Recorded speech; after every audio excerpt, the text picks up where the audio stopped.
A mere 4% rally this year, but a new all-time high for the Nifty. More than 20 days after the Nifty Bank climbed to a new high, the Nifty has done the same. The previous high, remember, was 18,887.6 made on the 1st of December 22.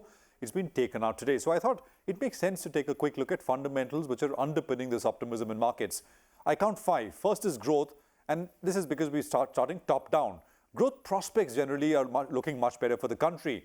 In the fourth quarter, Jan to March 23, India's GDP saw a re-acceleration of sorts, reaching a year-on-year growth rate of 6.1% compared to 4.5% in the previous quarter.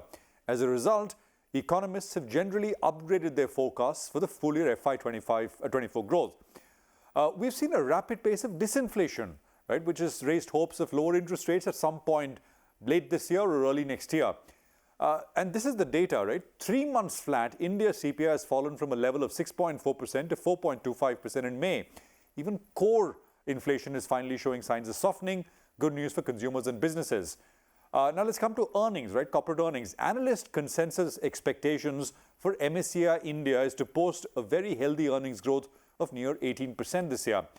Now this will have to be watched. Growth did pick up in the fourth quarter as compared to the third quarter of last year, but it's still not quite there. Let's focus on some structural drivers as well. First is the government's focus on infrastructure spending with multiplier effects for the rest of the economy. Second is the mood around manufacturing businesses in India, which of course is reflected very well in stock markets. And third, India's workforce is seen as a demographic dividend. India is expected to add 100 million people to its working age labor force.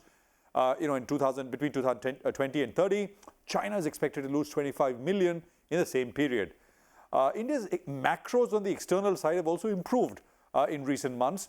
India's current account has improved massively from a 9-year high deficit in third quarter of calendar 22. Strong FI inflows have helped the balance of payments, and RBI's forex reserves are once again approaching that $600 billion mark. Those are the fundamental drivers, right? But let's also keep an eye on some developing risks. And I count three here. First is global growth. One of the biggest risks to the stock market is expected contraction and deterioration in global growth, especially in US and Europe. If the global economy slows down, it could hurt India's exports, especially IT services, which is a large chunk in as far as weight in markets go. Valuations, right? They've always been a premium to other markets, but now India trades at 20.5 times forward PE, about 17% higher than its 15-year average.